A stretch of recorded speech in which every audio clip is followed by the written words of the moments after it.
President, in these serious times, we need a serious candidate to lead our military.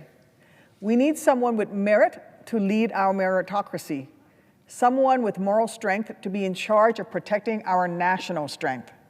For all these reasons and quite a few more, I will not be voting to confirm the supremely unqualified Pete Hegseth as Secretary of Defense. Our troops deserve better than a guy who was seemingly only nominated because he used to host Trump's favorite TV show on Fox News. I have plenty to say about Mr. Hegseth and the many, many ways in which he would degrade our military readiness. It's no secret that I disagreed with Trump on nearly everything during his first term. Yet, I still voted to confirm both James Mattis and Mark Esper when he nominated them for this very role. The thing is, Hegseth has never led thousands of people like Mattis had. He never ran an entire army like Esper did. No, the only thing Hegseth has ever run, he's run into the ground. The only major organizations he's ever led, he's led into debt. Pete Hegseth is unqualified. He is unprepared. He is unethical. And most of all, he is unfit. Mr. Hegseth may talk about how having had dust on his boots makes him worthy of becoming Secretary of Defense. Well, as someone who left her boots in a dusty field in Iraq, let me tell you exactly why he is unfit to lead our heroes.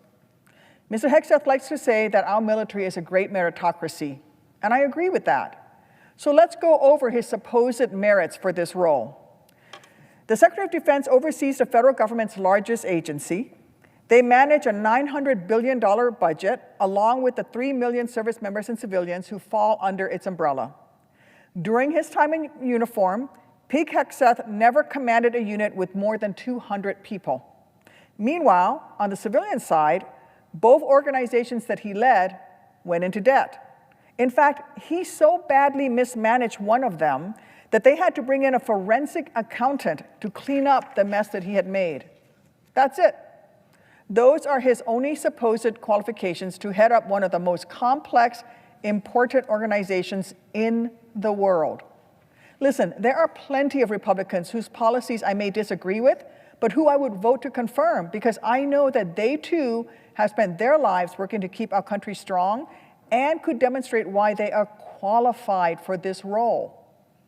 Mr. Hegseth is not one of those people. Who knows why Donald Trump picked this guy? Maybe Hegseth's business failures makes Trump feel better about his own 6 bankruptcies.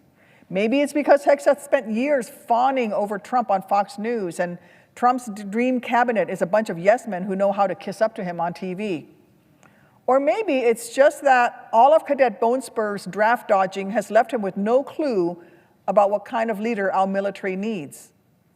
Look, at his confirmation hearing on Tuesday, I gave Mr. Hegseth every opportunity to show me that I was wrong, to prove that he could do this job, that he does know the first thing, or anything, about what it takes to take on this massive responsibility of being the Secretary of Defense.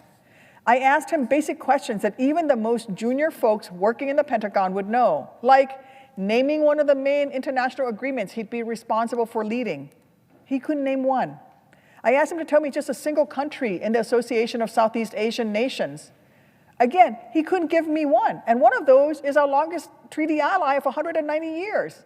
Not a single one of the 10.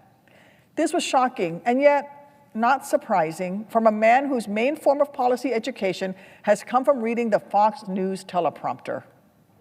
This was pitiful, yet predictable, from a guy who said that we women do not belong in combat, who's dared to claim that the military is lowering its standards so that we poor, fragile, fair sex, and God forbid, us moms, can serve.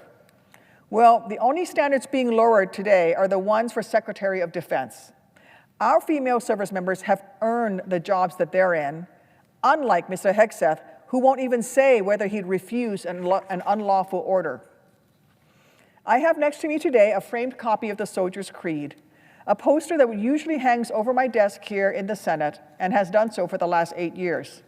It's the same copy that hung above my bed at Walter Reed Army Medical Center when I spent over a year in the hospital recovering from my shoot-down. The same poster whose lines I read before I was wheeled into each and every one of my surgeries. the same one whose words I repeated over and over to myself on the days when I was in so much pain that I couldn't breathe, yet was determined to fight my way back to health so I could serve again next to the buddies who saved my life. These words helped me find the strength I needed when I needed it the most, because they reminded me of who I was and that I was a proud member of the greatest fighting force on the face of the earth, whose duty it was to live up to the sacrifices of my fellow soldiers. And I'd like to quote a couple lines from the Creed right now. I will always place the mission first, and I am disciplined, physically and mentally tough, trained and proficient in my warrior tasks. Our troops followed these words every day as we asked them to do the hardest thing imaginable. We asked them to leave their families, to potentially never hold their spouse's hand again, to maybe never get to see their babies take their first steps. We asked them to do all of that and then walk into enemy fire and be good enough, competent enough, qualified enough that regardless of the threat they face, they will still be able to do their jobs.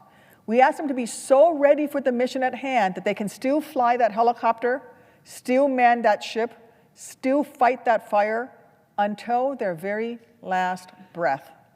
Tell me, how can we ask these warriors to train and perform to the absolute highest standards if we're going to confirm a guy who doesn't seem to care enough to prepare to lead them in any way? Listen, these are dangerous times on the geopolitical stage. Our adversaries are watching, waiting to see if we really will put in power someone so obviously unqualified. And Mr. Hegseth made a point of saying at Tuesday's hearing that every single warfighter should be hired based on performance, readiness, and merit. And I agree with him. However, he fails to meet every single one of those metrics. He is asking to be handed a job he's not prepared for because of his relationship with Donald Trump. But this role is too important. Our troops' lives too precious to let personal ambition get in the way of the mission at hand. So let me close with this. Part of being a leader is knowing when you're not competent enough to do the job. Well, Mr. Hegseth, you are not technically proficient. You are not tactically proficient.